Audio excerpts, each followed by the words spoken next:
All right. So understanding attestation of compliance as well as report of compliance as it pertains PCI DSS. First, the attestation of compliance, as we said, is a formal declaration from PCI DSS qualified security assessor, otherwise known as QSA, or the organization itself for self-assessment, confirming that an entity like a vendor meets all the requirements or they require PCI DSS standard for their operation as services.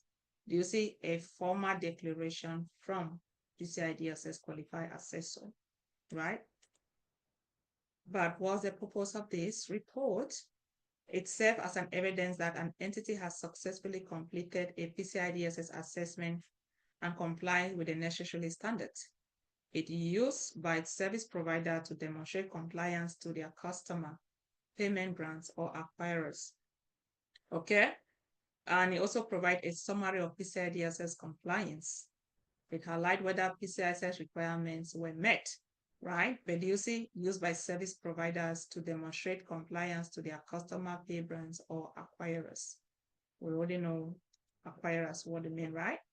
For example, it says a cloud service provider store customer data handling sensitive customer information or card holder information.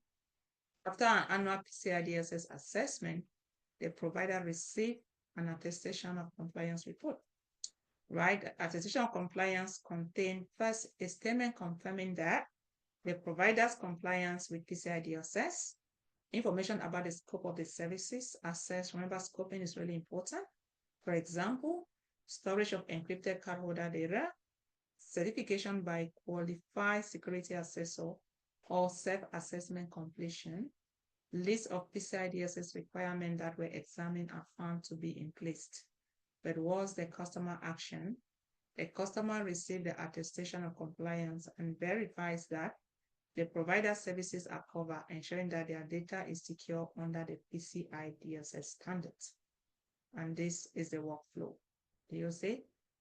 Self-assessment or QSA, get it, and then the customer will have to receive it and make their decision from there.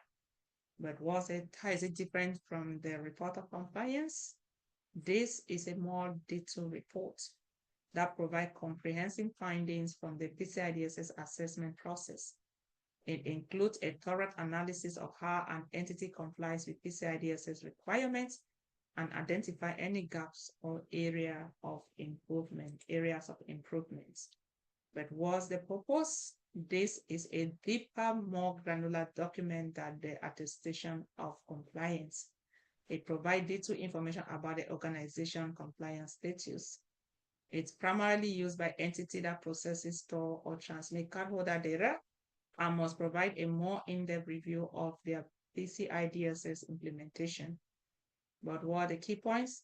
Include detailed information, including technical findings on how an entity complies with each PCI DSS requirement. The ROC is generated by a qualified security assessment after an on-site PCI DSS assessment. Hope this is clear. Right? As an example, say a cloud provider undergoes a full PCI DSS assessment to verify its data storage system meets compliance requirements. The ROC includes a detailed account of how the provider's infrastructure, remember I'll talk about infrastructure, and processes comply with PCI DSS. But what are some of the content of the ROC that we can go through? First is the detailed findings, right? It includes a breakdown of each PCI DSS requirement like network security, access control, vulnerability management, to name a few, and how the provider meets or exceeds the requirement. It also describes any weaknesses or area where compliance needs to be improved. And then you have the recommendation section where it specifies areas where the provider could improve its security controls and the customer action. You, the customer, may request relevant section of that report. You see, you might just request relevant section of that report to verify the security of the services being provided, right? And you will review the ROC to ensure that the provider's data handling make PCI DSS compliant.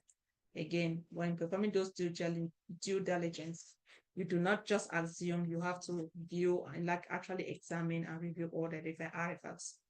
And this summarizes the differences between AOC and ROC, right? Proposed confirm of PCI DSS compliant, a more detailed comprehensive assessment findings, detailed level summary of compliance data, but a detailed analysis of PCI DSS compliance.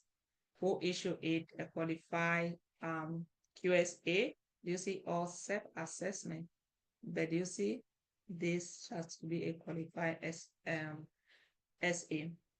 Who received a customer acquired payment brands, and likewise, this includes general statement of compliance, the specific evidence, as well as technical findings. So what's our takeaway on this? Attestation of compliance is just a summary of PCI DSS compliance. It's issued after a self-assessment or annual assessment. It is simple, high-level compliance status, while ROC is a more detailed, in-depth review of compliance, issued after a full PCI DSS assessment conducted by a qualified control assessor, and include findings, evidence, as well as potential vulnerabilities. That we'll take a break here. I'll stop this video, and the next video will talk about brand list of PCI DSS. What does it really mean? And with that, I will see you all in the next video.